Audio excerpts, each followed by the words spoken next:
All right, Joe. So you've had some hard times Yes. recently with your health, some challenges there.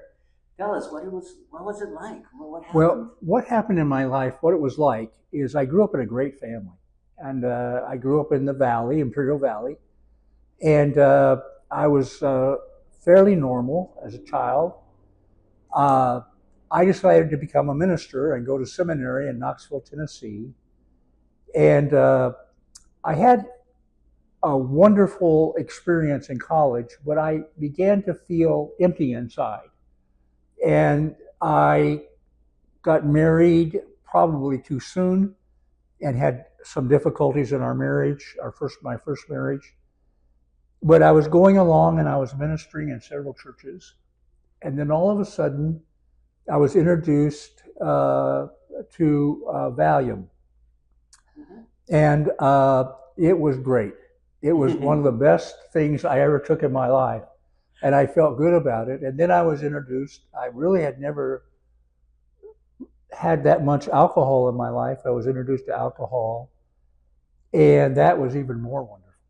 About how old were you when that happened? I was about 30 years old when I started drinking. I was about 26 or 27 when I started using Valium.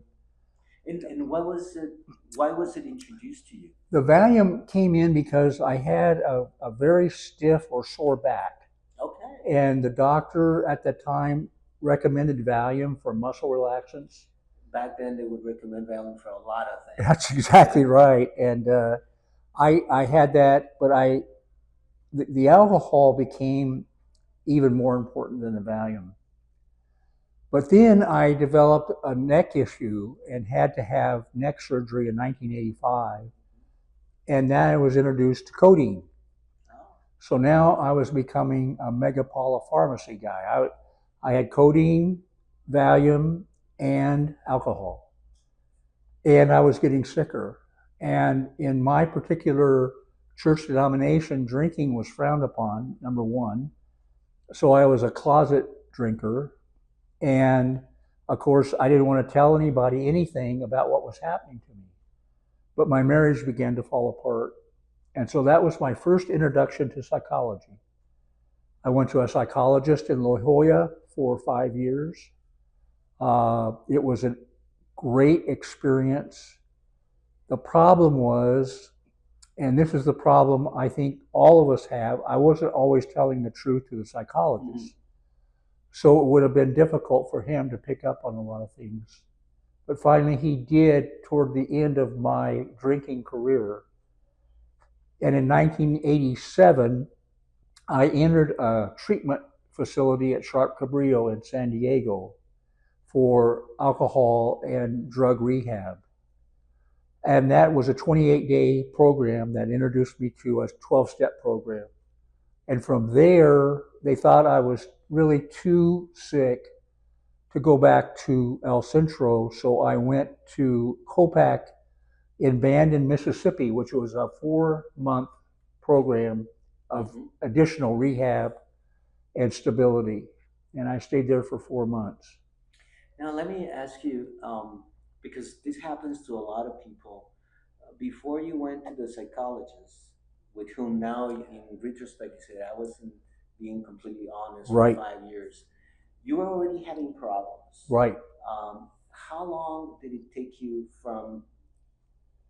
Maybe it's easier to look at it in retrospect, like compared to when it's happening, right? Right. You don't realize you're having Right. problems, but as you see on hindsight now, from the moment you started having problems to the moment that you said, yes, it's time to go see someone, how much time went by? At least 4 or 5 years. 4 or 5. Yeah, I kept thinking that if my wife would behave and straighten out, if you had my wife, you'd drink too, kind of thing, which was totally wrong. But I kept thinking that that was the issue, and I just never could get satisfied. I could never feel whole. I could never feel healthy, mentally, physically, or spiritually. And I struggled, and I thought about different things. But in my opinion, since I was a minister, I thought, boy, going to a counselor as a minister, man, that's not good. People if people found out, I'd be in big trouble, you know. Let me interrupt you right there because even now being here with your profession, Yeah. it takes a lot to be here Yeah. because of this thing that we call the stigma. Yeah. And there's this big stigma behind any mental illness or addiction. So I can only imagine how hard it was for you in the kind of profession that you have had. I was desperate. I was desperate. I found myself sinking deeper and deeper into depression and discouragement. I found myself thinking thoughts of taking my own life, even that dark. It got darker and darker. And finally, I realized that I really needed something. I didn't know what I needed. But my wife found this couple that were in La Jolla, and he was a minister at one time himself. So I thought, well, maybe he'll understand that part. But it was interesting in that the fact that I didn't realize how sick I really was. Mentally, I was really lost, and I was doing everything I could to float while I was sinking. If that makes a good illustration, that's what it was like. It was a feeling of drowning and not being able to figure out how to stay afloat. And during that time, uh, amazingly, and I find this out from alcoholics now, I was amazingly successful.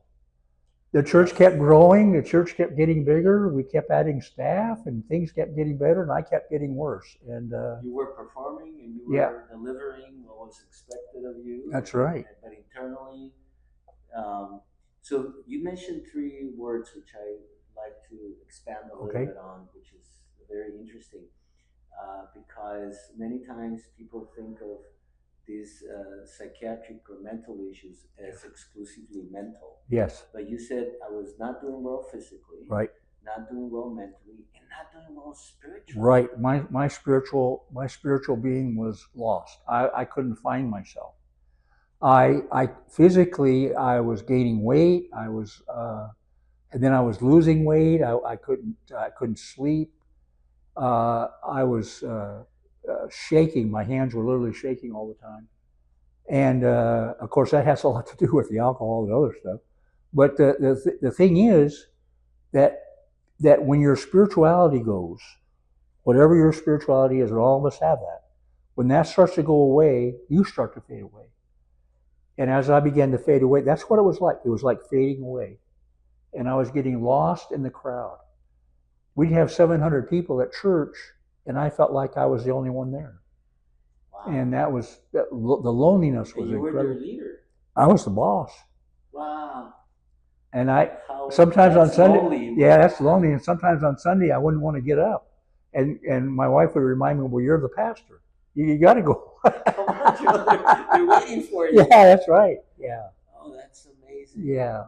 And you went the 28 days. Yes. And then you went the 4 months. Yes. What happened afterwards? It was a great experience. Terrible things happened in a sense. I was fired. I was divorced. Oh, during those 4 months? Yeah, during those 4 months, Wow. my wife flew out to Mississippi and served me with papers. There you go. Okay, and they thought that would be okay because they were there to help me get through it.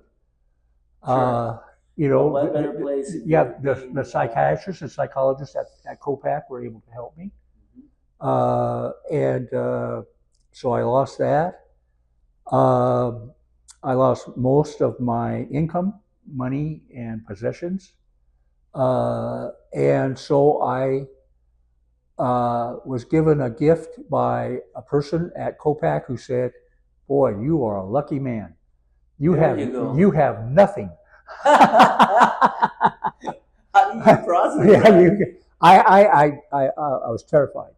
Of course. I was terrified, but that's when something happened, and the thing that happened was I found a support group.